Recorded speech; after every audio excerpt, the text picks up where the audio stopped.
믿음으로 7일 동안 여리고를 도니 성이 무너졌으며. 아멘. 오늘 말씀의 제목은 믿음의 특성입니다. 우리가 히브리서 11장 말씀을 통해서 믿음이란 무엇인가에 대해서 살펴보고 있는데요. 이 믿음이라는 개념이 조금은 관념적이고 추상적인 느낌이 있지 않습니까? 또 광범위한 느낌이 있기 때문에 이 히브리서 11장에 나오는 믿음의 사람들을 통해서 우리가 믿음에 대해서 구체적으로 살펴보고 있습니다. 히브리서 기자는 그동안 개인의 믿음에 대해서 이야기를 했는데 오늘 본문은 이스라엘 백성들의 믿음에 대해서 말씀하고 있습니다. 이스라엘 백성들이 출애굽을 하고 40년 광야 생활 후에 가나안 땅에 들어가는데 그들 앞에 견고한 성 여리고 성이 나타납니다. 이 여리고 성이 어떻게 무너졌는지는 우리가 잘 알고 있잖아요. 근데 히브리서 기자는 한 문장으로 설명하고 있습니다. 믿음으로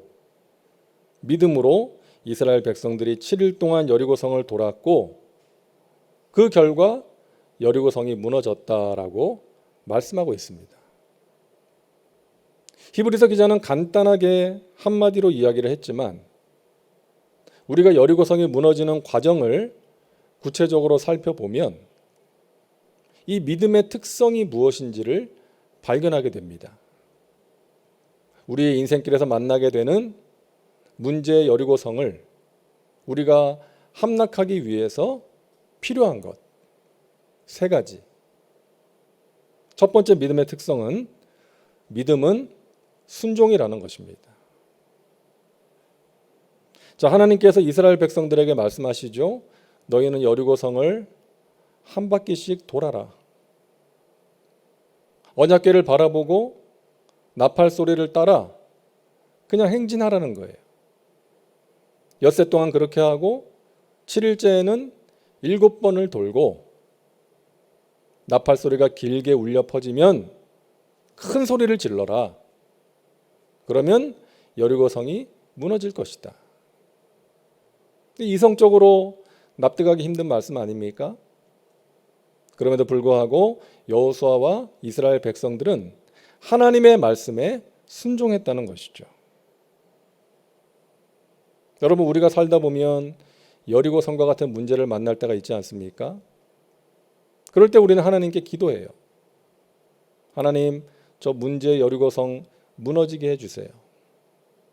제가 만난 인생의 문제를 해결해 주세요라고 하나님 의지하면서 기도하면 하나님께서 우리에게 무언가를 말씀하실 때가 있어요.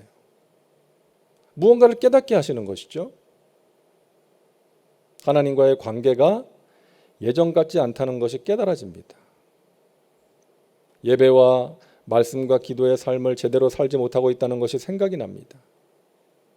나에게 변화가 필요한 어떤 부분이 있다는 것이 보이는 거예요. 여러분, 거기에 반응하는 것이 믿음이라는 것입니다. 일본의 대표적인 기독교 사상가였던 우찌무라 간조라는 분이 이런 말을 했습니다. 내가 여전히 약한 것은 내가 아직 너무 강하기 때문이다. 내가 아직 약한 것은 내가 하나님의 능력을 체험하지 못하고 자주 넘어지고 실수하고 하나님이 주시는 은혜의 삶, 복된 삶, 승리의 삶을 살지 못하는 것은 내가 아직 너무 강하기 때문이다. 나의 자아가, 내 안에 있는 어떤 아집이, 나의 성격이, 인간적인 욕심이 너무 강하기 때문이라는 거예요. 여러분, 우리 안에 영적인 완고함이 있을 수 있습니다. 완고함. 하나님께서 분명히 말씀하시고 깨닫게 하시는데 달라지지 않는 거예요. 그래서 하나님께서 역사하실 수가 없는 것입니다. 하나님께서 말씀하시고 깨닫게 하실 때 순종해야 되는 거예요.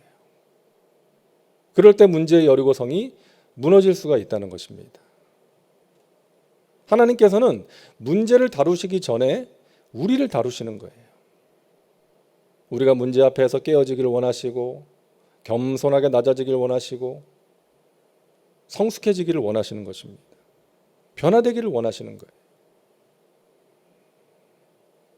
우리 예수님께서 온유한 자가 복이 있다라고 말씀하시지 않았습니까?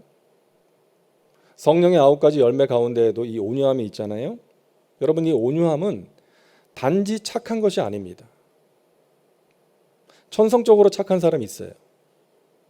부드러운 성격, 누구한테 화도 잘 안 내고 싸우지도 않고 그냥 원만한 성격 가진 사람이 있지 않습니까? 자, 그런데 성령의 열매로서의 온유함은 조금 달라요. 하나님과의 관계에서 나오는 것입니다. 하나님께 착한 거예요. 하나님 앞에 납작 엎드리고 하나님께서 말씀하시면 그대로 순종하고 성령을 따라 행함으로 육체의 욕심을 이루지 않는 것입니다. 하나님의 기쁨이 되기를 구하면서 살아가는 거예요. 여러분, 진돗개 같은 명견은 자기 자신이나 주인에게 해코지하는 사람한테는 아주 무서워요. 그런데 주인에게만큼은 철저하게 복종하는 것입니다. 여러분, 이런 사람이 온유한 사람입니다.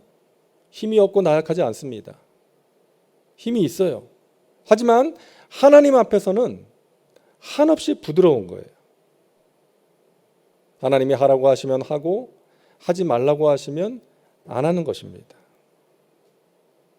여러분, 믿음의 사람은 하나님께서 말씀하실 때, 하나님께서 깨닫게 하실 때 성실하게 반응하는 사람입니다.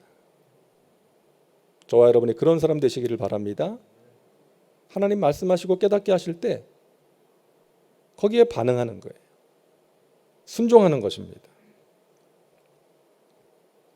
어느 집사님이 이 저녁만 되면 그 남편하고 자주 다퉜다는 거예요. 왜냐하면 남편 이제 퇴근하는 시간에 맞춰서 이제 식사를 준비하는데 이 남편이 연락도 안 하고 늦게 오는 거예요. 그러니까 음식이 식고 가장 맛있을 때 먹지를 못하게 되는 거예요. 그러니까 남편이 들어오면 좀 연락 좀 하지, 늦게 오면. 당신이 연락을 안 하냐고.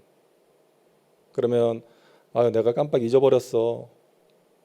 너무 바빠서 그랬어. 당신은 힘들게 일하고 오는 사람한테 왜 그래? 그러면서 다툼이 자주 생겼다는 거예요. 근데 한 번은 이 집사님이 기도 가운데 이런 생각이 들더래요. 내가 왜 이렇게 바보같이 살고 있지? 음식이 식으면 다시 데우면 되고, 힘들게 일하고 들어오는 남편을 내가 왜 힘들게 하고 있나, 이런 생각이 들고 그때부터는 그러지 않았다는 거예요. 여러분, 이것이 무슨 간증인가 싶으시죠? 근데 여러분, 여기에 중요한 메시지가 있어요. 우리 안에 어떤 완고함이 있을 수 있다는 것입니다. 꼭 이래야만 돼. 그 생각이요, 우리 안에 계시는 성령님으로 말미암아 달라지는 거예요. 생각 하나가 달라지는 거예요. 그러함으로 우리의 말과 행동도 달라지는 것입니다. 여러분, 순종이라는 것이 거창한 게 아닙니다. 말투 하나, 표정 하나, 생활 습관 하나가 달라지는 거예요. 내 안에 있는 어떤 완고함이 깨어지는 것입니다. 여러분 안에 계시는 주님께서 여러분에게 말씀하시고 무언가를 깨닫게 하실 때 여러분 적극적으로 성실하게 반응하시기를 바랍니다. 하나님께 약한 사람이 진정한 강자라는 것 기억하시고, 여러분 하나님 앞에서는 한없이 착하고 부드러운 사람들 되시기를 간절히 바랍니다. 믿음은 순종입니다. 자, 두 번째 믿음의 특성은 믿음은 훈련이라는 것입니다. 성숙한 믿음은 저절로 생기지 않습니다. 훈련을 통해서 가질 수 있습니다. 자, 이스라엘 백성들이 여리고성을 도는데 하나님께서 여호수아를 통해서 명령하신 게 있잖아요. 여호수아 6장 10절입니다. 여호수아가 백성에게 명령하여 이르되 너희는 외치지 말며 너희 음성을 들리게 하지 말며 너희 입에서 아무 말도 내지 말라. 그리하다가 내가 너희에게 명령하여 외치라 하는 날에 그때에 외칠지니라. 하나님께서 침묵을 명령하셨어요. 언론의 자유를 봉쇄하셨습니다. 왜 그러신 거예요? 이스라엘 백성들이 그동안 광야에서 얼마나 원망과 불평을 많이 했어요. 목이 말라 죽겠다. 힘들어 죽겠다. 지겨워 죽겠다. 그러면서 하나님을 대적하고 하나님이 세우신 지도자를 원망하지 않았습니까? 이 녀석들 입단속하지 않으면 일을 망칠 수 있겠구나. 하나님이 생각하신 거예요. 그래서 자기 감정대로 생각대로 말을 쏟아내지 못하도록 언론의 자유를 봉쇄하신 것입니다. 어떤 선서학자는 이 부분을 이렇게 설명하더라고요. 이스라엘 백성들의 입이 닫히기 전에는 하나님께서 일을 하실 수가 없었다. 만약 이스라엘 백성들이 여리고성을 돌 때에 자유롭게 말을 할 수 있었다면 어떻게 됐겠어요? 야, 이렇게 한다고 성이 무너지냐? 지금 우리가 뭐 하고 있는 거냐? 오늘 한 바퀴 돌아보고 안 무너지면 그만두자. 그래, 그러자. 그러지 않았겠어요? 그들의 연약함을 너무나도 잘 아시는 하나님께서 하나님의 일을 그르치지 않도록 자기 생각이나 감정대로 말을 하지 않도록 침묵의 훈련을 시키신 거예요. 그 훈련이 그들에게 필요했기 때문입니다. 여러분, 군인이 되기 위해서는 훈련을 받아야 돼요. 군인답게 말하고 행동하기 위해서, 또 적들과 싸워서 이길 수 있는 능력을 갖추기 위한 훈련이 필요한 것입니다. 우리도 마찬가지입니다. 우리가 하나님의 백성답게 또 그리스도의 강한 군사로 살아가기 위해서는 훈련이 필요한 거예요. 그 훈련이 힘들지만 우리는 훈련을 통해서 하나님의 사람으로 온전케 되고 강해지고 성숙해지는 것입니다. 저는 주의 종으로 부르심을 받고 나서 가장 먼저 받은 훈련이 두 가지였어요. 첫째는 기도 훈련이었습니다. 기초 군사 훈련. 그때까지 저는 그 훈련이 안 돼 있었어요. 그냥 하는 기도라고는 하루 3번 하는 기도, 식사 기도가 전부였어요. 그리고 주일에 교회 가서 드리는 그 잠깐 하는 기도가 전부였습니다. 그런 저에게 기도 훈련을 강하게 시키시더라고요. 그 어머니가 시한부 선고를 받았는데 어떻게 기도를 하지 않을 수가 있겠습니까? 그렇게 기도를 하면서 기도를 배우게 되었고 그때 그 훈련이 지금까지 영향을 미치고 있습니다. 그리고 또 한 가지는요, 사람에 대한 훈련이었어요. 저는 신학교에 가면 천사들만 있는 줄 알았어요. 주의 종이 되겠다고, 목회자가 되겠다고 온 사람들이니까. 모세가 시내산에 올라가서 하나님 뵙고 내려올 때 그 얼굴에서 광채가 난 것처럼 저는 신학교 가면 모든 사람들의 얼굴에서 빛이 나고 예수 향기가 풀풀 날 줄 알았어요. 근데 어느 선배 하나는 이제 특전사 출신 선배 하나 있었는데 눈에서 막 살기가 느껴지고 무섭더라고요. 사람들한테 얼마나 실망을 많이 했는지 몰라요. 근데 여러분, 그것이 훈련이었어요. 인간이 어떤 존재인지를 알게 된 훈련이었고, 사람을 대할 때 어떤 마음과 자세로 대해야 되는지를 배우게 된 훈련이었습니다. 여러분, 인간에게는 모두에게 악한 본성이 있다는 거죠. 그 우리 안에 있는 악한 본성이 성령에 의해서 다스려지지 않으면 누구든지, 목사든 누구든 추한 모습 볼 수 있다는 거예요. 그래서 우리가 날마다 성령님을 인정하고 환영하고 모셔드리고 의지하면서 살아가는 것입니다. 거룩히 여기신 성령님, 하나님 말씀대로 제가 거룩한 사람이 되기를 원합니다. 그런 삶을 살기를 원합니다. 진리의 영이신 성령님, 하나님 말씀을 듣고 깨닫게 하여 주옵소서. 하나님 말씀대로 순종할 수 있도록 저를 붙들어 주시고 이끌어 주시옵소서. 능력의 영이신 성령님, 제가 권능받아 증인의 삶을 살게 하여 주시옵소서. 능력 있는 삶을 살게 하여 주옵소서. 그렇게 성령님을 날마다 의지하고 성령을 따라 행함으로 육체의 욕심을 이루지 않는 것입니다. 그렇기 때문에 여러분, 인간은 믿음의 대상이 아니라 사랑과 긍휼의 대상이라는 거예요. 그 훈련 시키시더라고요. 지금까지 그 훈련은 계속되고 있습니다. 여러분, 예수님의 제자들, 예수님이 보실 때에 얼마나 실망스러우셨겠어요. 예수님의 메시아 사역을 오해하지 않았습니까? 그러면서 장차 왕이 되시면 저를 높은 자리에 앉게 해주세요.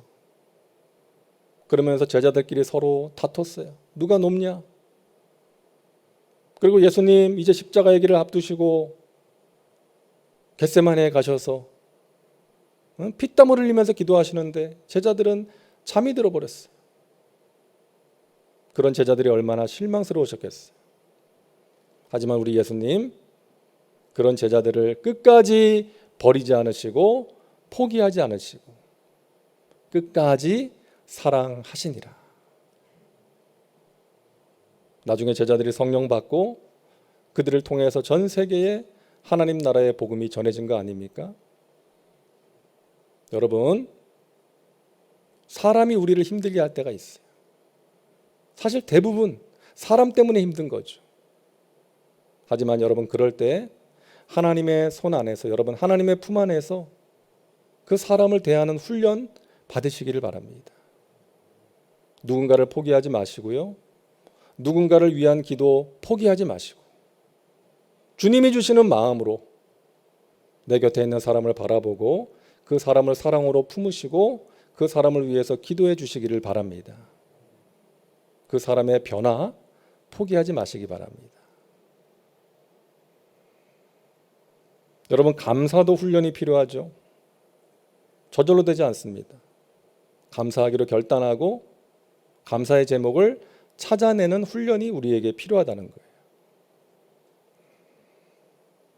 좋은 생각이라는 정기 간행물이 있는데 이 정용철 발행인이 이런 말을 했습니다. 당신의 마음속에 불평의 집이 지어지면 불평이 놀러온다. 당신의 마음에 기쁨과 감사의 집이 지어지면 기쁨과 감사가 놀러온다. 우리의 마음에 어떤 집을 짓느냐가 중요하다는 거예요. 그 집은 우리가 짓는 것입니다. 누가 대신 지어주는 것 아니고요. 저절로 지어지는 거 아니에요. 우리가 짓는 것입니다. 원망과 불평의 집을 지으면 원망과 불평이 계속해서 놀러오고, 우리가 의지를 가지고 힘들어도 기쁨과 감사의 집을 지으면 기쁨과 감사가 놀러온다는 거예요. 더욱더 풍성하게 된다는 것이죠. 제가 재밌는 글을 봤는데 어느 시골 마을에서 이 당나귀 한 마리가 깊은 구덩이에 빠졌습니다. 지나가던 농부가 그것을 보고 이제 당나귀를 구해주려고 하는데 구해줄 수가 없는 거예요. 사람들을 불러서 같이 끌어내려고 했지만 실패했어요. 그래서 사람들이 결정을 했습니다. 당나귀가 늙었고 떨어지면서 다리도 다친 것 같으니까 이제 여기 묻어줍시다. 그래서 삽을 가져와 가지고 흙을 퍼서 넣었는데 이제 당나귀가 사람들이 자신을 묻으려는 줄 알고 이제 부르짖는 거예요. 울부짖는 거예요. 근데 조금 지나니까 소리가 안 나요. 사람들이 들여다봤더니 그 당나귀가 자신에게 떨어지는 흙을 털어버리고 그 흙을 밟으면서 점점 올라오고 있더라는 거예요. 결국 그렇게 해서 그 구덩이에서 나올 수가 있었다는 것입니다. 사랑하는 여러분, 우리에게 원망과 불평이 생깁니다. 염려와 두려움이 생기고 누군가를 향한 미움과 분노가 생길 때가 있다는 것이죠. 여러분, 마귀는 우리를 그 안에 묻어버리려고 해요. 그 안에 함몰되어 살아가도록 합니다. 그게 마귀가 하는 짓이에요. 여러분, 털어버리시고 그 구덩이에서 빠져나오시기를 바랍니다.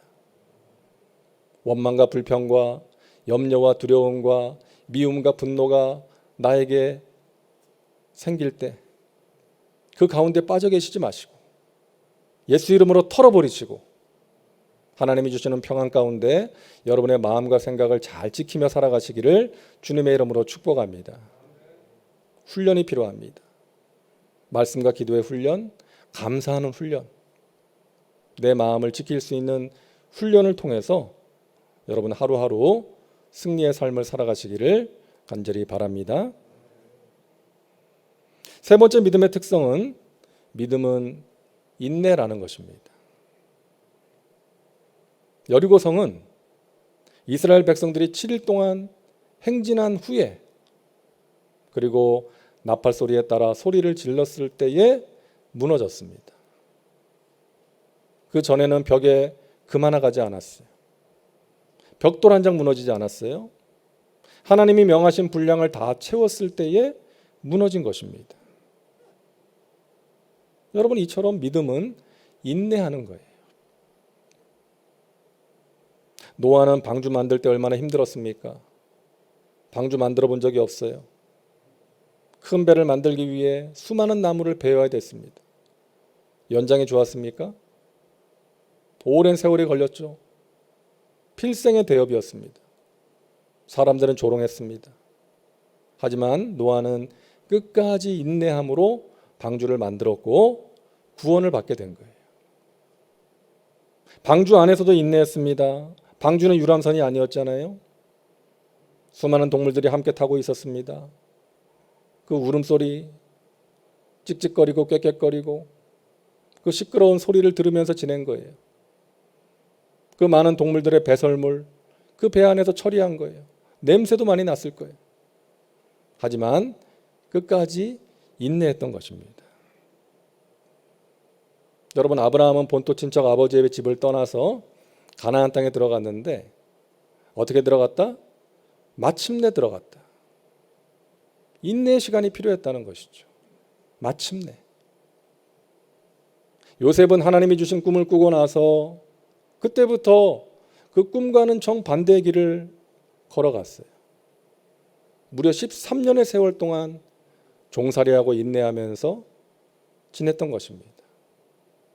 결국 하나님의 때에 하나님의 방법으로 요셉에게 주신 하나님의 꿈이 이루어진 거예요. 여러분, 기억하시기 바랍니다. 믿음은 하나님의 때와 방법을 신뢰하면서 인내하는 것입니다. 기다리는 거예요. 탈무드에 나오는 이야기인데 악마 하나가 이제 나이가 들어서 은퇴하고 죽기 전에 자기가 사용하던 무기를 후배 악마들한테 싼 값에 넘기는 거예요.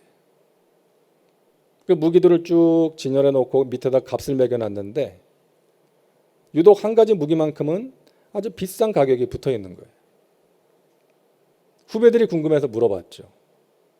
그랬더니 그 선배 마귀가 나는 이 무기로 수많은 사람들을 지옥으로 보냈고 수많은 사람들을 쓰러뜨렸다. 그 무기가 바로 실망이었다는 거예요. 실망, 낙심.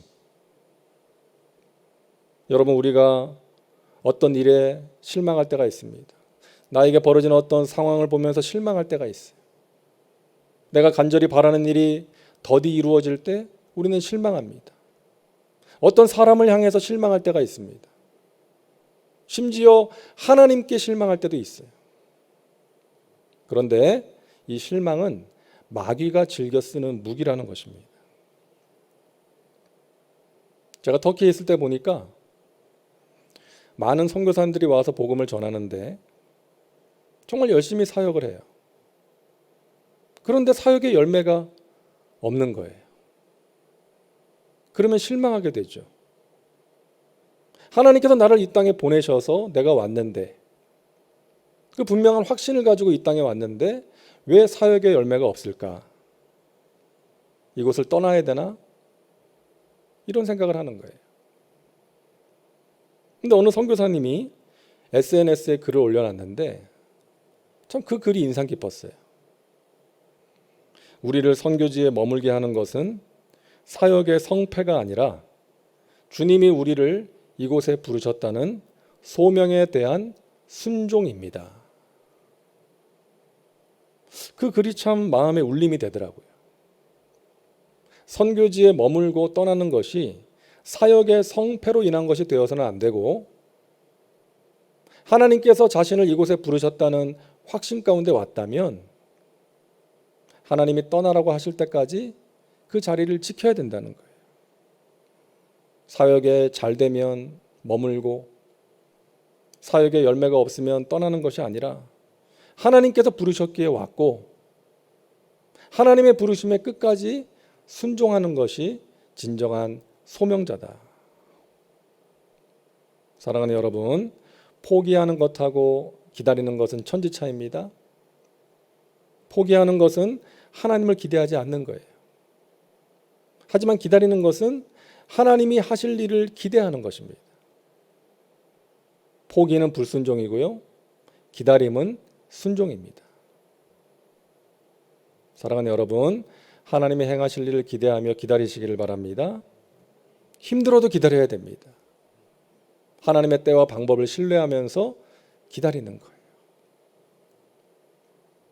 이 기다림은 현대 사회를 살고 있는 우리에게 별로 매력적이지가 않아요. 우리는 기다리지 않으려고 노력하지 않습니까? 마트에서 물건을 사고 계산을 할 때도 짧은 줄을 찾아요. 기다리지 않기 위해서. 해야 될 일은 많고 시간은 한정되어 있기 때문에 빠른 것이 매력이고 빠른 것이 능력입니다. 하지만 하나님은 그렇지 않아요. 하나님의 시계는 우리 시계하고 다르다는 것이죠. 조급해하지 말아라. 나의 때를 기다려라 라고 우리 주님께서 말씀하십니다. 그리고 기다림은 결코 낭비가 아니라고 주님께서 말씀하십니다. 여러분, 요셉을 보세요. 요셉에게 있어서 13년의 세월은 결코 낭비의 세월이 아니었습니다. 종살이, 감옥살이 하면서 요셉은 애굽의 언어를 능통하게 하게 되었을 거예요. 그리고 그 세월을 통해서 애굽의 문화와 정치를 배우게 되었을 거 아닙니까? 장차 요셉이 애굽의 총리가 되어서 그 나라를 다스리고 많은 사람들을 살리는데 필요한 것들을 배우고 준비하는 시간이었다는 것입니다. 그리고 무엇보다 자신과 함께하는 하나님을 경험했던 너무나도 소중한 시간이었습니다. 여러분, 우리가 기다린다는 것은 정말 힘들지만 우리는 기다리면서 많은 것을 배우게 되는 거예요. 그리고 나와 함께 하시는 하나님을 경험할 수 있는 것입니다. 인내하는 것은 고통이지만 우리가 그 고통을 이겨내면 하나님께서 예비하신 귀한 선물을 받게 될 것을 믿으시기를 바랍니다. 그래서 시편 기자가 이렇게 고백하는 것이죠. 27편 14절에 너는 야훼를 기다릴지어다. 강하고 담대하며 야훼를 기다릴지어다. 37편 7절입니다. 야훼 앞에 잠잠하고 참고 기다리라. 자기 길이 형통하며 악한 꾀를 이루는 자 때문에 불평하지 말지어다. 시편 40편 1절과 2절 우리 같이 읽겠습니다. 내가 야훼를 기다리고 기다렸더니 귀를 기울이사 나의 부르짖음을 들으셨도다. 나를 기가 막힐 웅덩이와 수렁에서 끌어올리시고 내 발을 반석 위에 두사 내 걸음을 견고하게 하셨도다. 아멘. 여러분, 사는 게 힘드시죠? 어릴 때는 어른들이 이런 말 하면 이해가 안 됐는데 살면 살수록 정말 사는 게 힘든 것 같습니다. 우리에게 고난이 있잖아요. 경제적인 고난, 육체적인 고난, 또 관계적인 고난이 있습니다. 우리가 천국 가는 그날까지 계속되는 고난인 것 같아요. 인생이 고난길이죠. 하지만 그 힘든 과정을 통해서 우리는 귀한 것을 배우게 됩니다. 믿음을 배우는 거예요. 순종하는 법을 배우고 인내하는 법을 배우는 것입니다. 그리고 마침내 하나님이 주시는 승리를 경험하게 될 줄로 믿으시기를 바랍니다. 최후 승리는 천국입니다. 그때까지 이 땅에서도 하나님께서 우리와 함께 하시고 은혜를 베풀어 주셔서 승리를 주시는 것입니다. 어려움을 이겨낼 수 있도록 도와주시고 내가 만나는 문제를 통해서 고난을 통해서 더욱더 우리를 온전하게 만들어 가시는 것 기억하시기를 바랍니다. 믿음으로 사는 자는 하늘 위로 받겠네. 무슨 일을 만나든지 만사 형통하리라. 힘든 인생길이지만 우리가 믿음으로 살아갈 때 하나님이 주시는 위로를 받고 형통의 복을 누리게 될 줄로 믿으시기를 바랍니다. 여러분 믿음으로 살아가시기를 바랍니다. 믿음으로 마침내 승리하시기를 주님의 이름으로 축원합니다. 기도합니다. 하나님 감사합니다. 우리에게 믿음 주셔서 하나님의 품 안에서 하나님이 주시는 귀한 것들을 누리며 살아가게 하시니 감사합니다. 광야 같은 인생길, 힘든 인생길을 걸어갈 때 우리에게 믿음을 주시옵소서. 믿음으로 순종하게 하시고 믿음으로 훈련받게 하시고 믿음으로 인내하게 하셔서 하나님이 주시는 귀한 은혜의 역사를 체험하게 하여 주시옵소서. 예수님의 이름으로 기도하옵나이다. 아멘.